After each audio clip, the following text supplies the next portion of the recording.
Hello, I'm Neil Quigley. Welcome to episode 5 of my blogcast. How are you? Hope you're well and all is good in life and in your world as we head towards Christmas 2022. Just a week to go. We're nearly there. I have had a relatively busy couple of weeks since the last time we spoke. My girlfriend Linda and I had a mate of mine round for dinner a few weeks ago. We have known each other for round about 20 years now, and basically we met more or less when I stole his job, and we're still friends. It's a bit more straightforward than that. Long story short, I started doing some freelance work at a radio station down in Yeovil called Ivell FM, and I was doing the odd sort of week here and there, covering holiday. I used to stay at a B&B for the week or sometimes stay with the boss. Had a fantastic time doing that. It was when I was freelancing around various different radio stations. Anyway, I met this mate because he was working down there at that point doing the morning show. So I was only freelancing. He was doing mornings, so we were both finished by about 4 or 5 o'clock in the afternoon. So we might go and have a few drinks in the pub together or maybe go for a bite to eat somewhere. So we got to know each other over the weeks I was down there. And then not long after I started freelancing there, probably a couple of months, he decided to move on from the radio station and head somewhere else.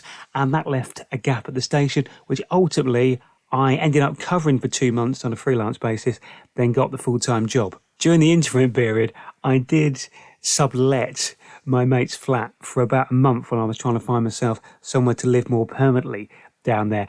And I honestly lived in the place with an airbed to sleep on. I had a deck chair to sit on, I had a portable TV, the stand for which was a cardboard box, and I lived like that for about a month. It was perfectly fine, I didn't have any issue with it, but I think I'd really struggle to do that now, you know. I had a fantastic 5 years down at Ivell FM. It was lots of fun. Kept in touch with the mate over the years. He used to come down and visit me, I used to go and see him, and we've been mates ever since. He's working in radio and TV now, so doing very nicely for himself. He came round for the weekend, we had a few drinks, some food, and we ended up watching the Queen and Adam Lambert documentary on Netflix, which I'd not seen before. Obviously, I was quite familiar with the story of Queen. I've seen Bohemian Rhapsody and was pretty aware of how that happened. I knew of Adam Lambert, but I will be honest, how Adam Lambert ended up with Queen, I wasn't totally sure, but the programme obviously explained that, and it was very interesting. They're kind of just perfect for each other, to be fair. The way they met was kind of by chance, but yeah, Queen fronted by Adam Lambert, it's not the same as being fronted by Freddie Mercury. Adam will admit that himself, but you know what? It's the closest you could possibly hope for at the moment, I think. That was a nice weekend, catching up with a mate after our trip to Cape Verde. We were still recovering from the journey home at that point, I think. If you want to know what I mean by that, and you haven't already, have listened to the previous blogcast. That will explain all. The Saturday after that, Linda and I were in London. For Christmas last year, one of the presents I got her was a cookery class at a place in Soho, the School of Wok. Now, she is a fantastic cook and has been since I've known her. So it wasn't that I thought she needed some enhancement in that area. It was actually something she asked for. She's self-taught. She'd never actually done a lesson. She's very, very good, can cook all sorts of dishes, but she fancied having a go at this School of Wok lesson. So I bought that, and eventually we got it booked in for her to go and do it the other Saturday. Obviously, I'm not a great cook. I only bought it for one person, only bought it for her. So the plan was we both went into London. She went to the cookery course, and I thought, well, what can I do to kill a couple of hours here in London? I know I'll go to the final day of the Harry Kane exhibition at the Museum of London. I am a massive Tottenham fan. I'm a season ticket holder, so I go to all the home games. I'm a big Harry Kane fan, so therefore it just made sense. It was actually the first time I've been to the Museum of London, and ridiculous though it sounds, it's kind of on a level off the pavement, and it took me a while to work out how to get up to it. I managed it in the end. They were very welcoming, very friendly, the staff, when I arrived, and I was trying to not necessarily admit I was only really there to see the football exhibition, but I gave myself away straight away when I just asked the lady who welcomed me. I said, "Oh, so whereabouts is the Harry Kane exhibition?" As it turned out, if I'd have just walked 5 paces further forward and turned my head slightly to the right, I'd have seen it anyway. But she showed me where it was. I really enjoyed looking around it. It had lots of the important actual game-worn shirts from his career, from his debuts, ones on loan, Leyton Orient and Millwall. for example. Of course, it had shirts from his Spurs debut and his first goal for the club, and some other big shirts from some big games in which he scored some very, very big goals. And then we move on to his England career. Obviously, lots of England shirts, including the one from his debut, which I was at. I saw him come on and score. He's got that shirt signed by the rest of the squad from that game, and it's signed, of course, by a certain Wayne Rooney, whose record he is going to break. He's level with Wayne Rooney for the most goals scored by an England player for the team. He only needs one more goal to do it. He's going to break it, but it's quite weird, I think, that Wayne Rooney has signed his shirt when he got his first goal, wishing him all the best and hoping he gets many more, which he has. And ultimately, he's going to break Rooney's record. As well as the shirts, lots of his awards, his MBE is there, his golden boot from the previous World Cup, his top goal scorer awards from the Premier League. It's just a nice little celebration and just shows what he has achieved in his career so far. We would all love him to win a trophy. No one more than me, being a Tottenham fan. If he could do it with us, that would be amazing. I think he will. With Antonio Conte at the club, we can keep him for another couple of years. Tottenham will win something. We have to win something. What it will be, I don't know, but hopefully we'll grab a trophy of some form or another. I went to the exhibition the day before England played Senegal, and he's also got a selection of his old football boots there. I'm guessing just ones that he wore in training. They're set up so you can actually put your feet in them and try them on. I didn't fancy doing that, to be fair, but I did give one of them a bit of a rub for good luck, which it seemed to work for the Senegal game at least, because he did score in that one. We'll return to the World Cup and Harry a bit later on in this episode. I did actually have a good look around the rest of the museum in London. It was very interesting. It does cover from the beginning of the time in London, more or less, to the current day. Everything is there. I have always been a big fan of Tudor history, so I did pay particular attention to that. And there was other parts that I remembered from my school days, so I made sure I had a look around those sections. But it is really good. There's lots of really impressive artefacts there, and it does do a great job of telling the history of Londinium, as it was originally called, I believe. I probably spent a couple of hours walking around there. Then I headed back to Soho to meet Linda after her course. I got back there a little earlier than I needed to be, so I did just have a bit of a walk around Covent Garden, which is always good fun, to be fair. It's always so busy, so much going on, so vibrant. Anyway, I was just contemplating maybe visiting one of the many pubs I know around that area when I got a message from Linda to tell me she'd finished the course. So I went to meet her. She had a really good time at the cookery course. She really enjoyed it, thought it was really interesting. She didn't really learn any new skills, but it gave her a sense check of what she's doing is right, bearing in mind she's self-taught, and indeed how good she was. And they got to eat the food they cooked with the other people on the course and take any extra home with them as well. So she had a Tupperware of some food to take home with her, none of which I can have, by the way. Obviously, if she'd have been cooking for me or if I'd have gone with her on the course, she'd have made it all gluten-free, but I wasn't, so therefore she doubled down on the gluten. I don't blame her, so she took it back for her to enjoy at a later date. Now, it's about 2:30 Saturday afternoon. Our plan is to stay in London all day, so what do you do next? Well, I had the genius idea of going to a hotel bar I really like, not far from where we were. It's the Radio Rooftop Bar at the ME Hotel in London. I do love it there. I've been there quite a few times over the years. So we went straight there, managed to get a table with a great view out the window, and just spent a few hours there having a couple of drinks. All very relaxing, all very nice, all very civilised. It just has fantastic views, as I said, over London. It serves really good wine, and it has a DJ there all day as well, playing some great tunes. What is not to like? Now, the plan was always to have a few drinks and then go for dinner. We had a couple of ideas of where we might like to go. There's an Indian restaurant called Dishoom. It's a chain. It's got quite a few restaurants around major cities, including a few in London. I've only been there once before. Linda took me last year to go there, and it's really good. The only thing is, they don't do reservations. To be able to eat there in an evening, you have to queue outside. There's no reservations. You get in the queue, they take your name, and you queue as long as it takes before a table becomes available. It's so popular, the queue is always really, really long. We queued about an hour, I think, and I hate queuing. I really, really hate queuing. But as I said, we'd been before, We had to queue last time. Once you get in there, it is definitely worth the wait. And while you're in the queue, they do bring you out some chai tea to try and keep you warm.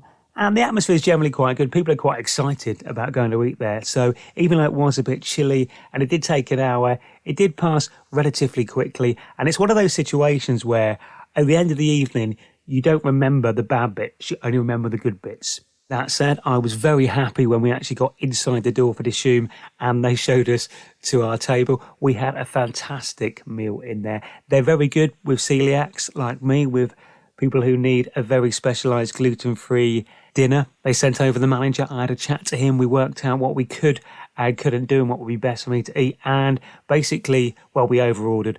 We'd been in a queue for a long time. We'd had a few drinks before we had food. So therefore, we ordered so much food between us. However, we did just about manage to eat it all. And I did get to have their version of a pina colada. Because really, I just want to be like Del Boy. So after having a fabulous meal in there, we headed on and just went to another pub just off Leicester Square. Had a couple more drinks before we headed home. But it was quite a relaxing, nice Saturday. The Saturday that should have been a precursor to my birthday celebrations. The plan for my birthday last weekend was we'd booked a hotel in London. We were going to go to our favourite wine bar just off Leicester Square for food and drink on the Friday night. We also had plans to watch the big football game on the Saturday and go to a cocktail bar we'd both never been to but really wanted to go to for a while. And there was a mystery surprise for me lined up for the Sunday afternoon, which I had no idea about. All was looking good. I was very excited. Then I started getting a bit ill during the week, not quite feeling 100%. And since the beginning of COVID, pretty much once a week, just to be fair to everyone I see during the week and at weekends, normally on a Friday, I buy a COVID test, I do a COVID test. So I did my COVID test on this Friday for the first time ever after avoiding it for nearly 3 years and being so careful, or as careful as you can be when you're trying to do as much as I do. Eventually, it happened at last. I saw those 2 lines on the test, meaning I'd tested positive. That meant, of course, we had to instantly cancel all of the weekend plans, which was a shame. I have had all of my jabs and indeed an extra booster jab with my celiac disease and my asthma. It does make me slightly vulnerable to the effects that COVID can have. So I've had all my jabs. Thankfully, it wasn't too bad. It was, I'll explain if you want to know, of a headache. Then I had got a bit of a sore throat.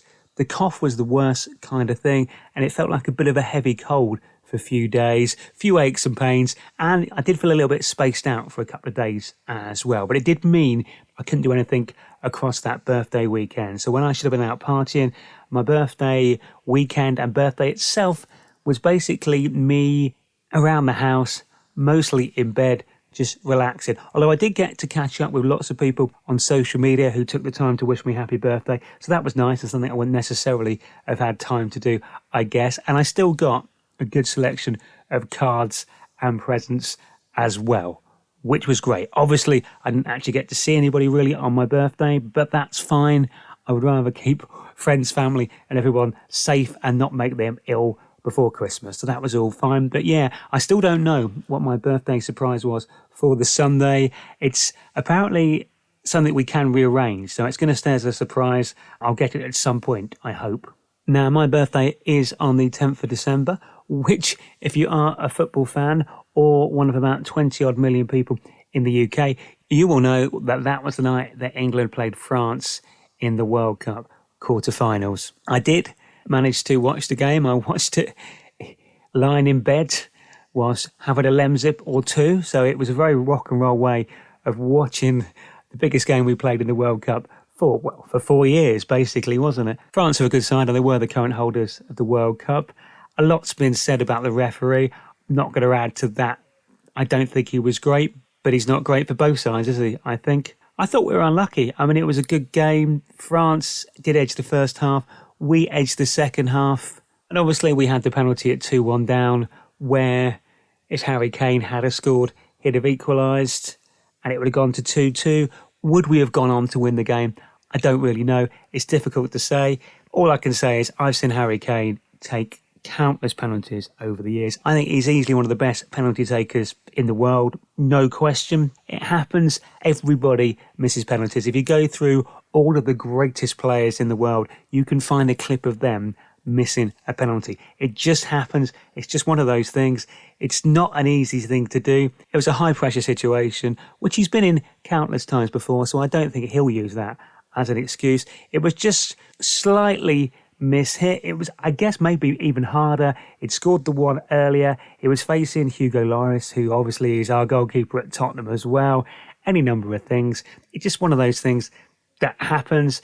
I don't think if you are in that team or you're that manager, there's no one else on that pitch you choose to take that penalty other than Harry Kane. You've got to give it to Harry, and he would have expected to score it more than anybody. It didn't quite work out for him. We move on. We get ready for the next tournament. It's as simple as that. The team win together, they lose together, we stick together. Got to be the best way. Has to be the best way forward for everybody. Yeah, of course it's disappointing, but there was still no guarantee we'd go on to do any better than we did 4 years ago in the competition this year. And when I see him back at White Hart Lane playing for us, I will be giving him a massive round of applause. I mean, he is going to be England's all-time record goal scorer, and he's still going to be around, certainly the next Euro Championships. I expect he'll be around for the next World Cup. And talking to the next World Cup, Jude Bellingham, how good was he in this tournament? 19 years old. He just gets better and better every time I see him. He will be the next England captain. Forget how young he is. Look at the way he was such a leader in that team. Definitely going to be the next England captain. He could well lead us to glory in the next World Cup. Add in the fact you've got Phil Foden, Marcus Rashford still very young. We've got other great young players coming through. This is not the end, too, I think, for England. This potentially is yet another new beginning. Fingers crossed, anyway. But, it is what it is. It's football. We found ourselves out of the World Cup slightly earlier than we'd hoped to be. That's it, really, isn't it? And no one will come around in 4 years. And to be fair, I found it very, very weird having it during December. It didn't feel right. I couldn't get anywhere near as excited about it as I normally would have if it was in the summer, which hopefully the next one will definitely be. This weekend, we're due to be down in Bournemouth at a Christmas get-together for Linda's family, which I'm really looking forward to. I have met them all before. They're all great, so that should be a lot of fun on the Sunday. Obviously, I was going to have a complication of where potentially to watch the World Cup final that night, but that's become less of an issue for me after last Saturday. Do you know what? I'm not as bothered about seeing it as I was. The other thing I'm really looking forward to in the next few days is going to see the pantomime at the London Palladium. I've been a few times. Sadly, last year I didn't manage to get along to it, but I'm so looking forward to it. I'm going along this Tuesday. The cast is amazing. It's just such good fun. You got Julian Clary in it. It is innuendo all the way. It's just so much fun. I'm going to have a great time there.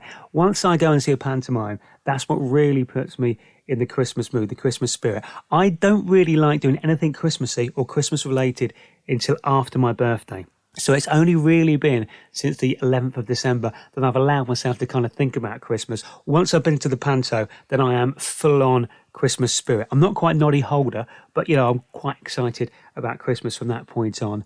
And finally, just a reminder, you can hear me on radio9springs.com doing my Saturday afternoon show for them every Saturday between 2 and 4. Well, that's it for this week's edition of the Blogcast. Thanks for listening and have a fantastic Christmas. Hope you, friends and family have a wonderful time. Until next time, take care. Bye-bye.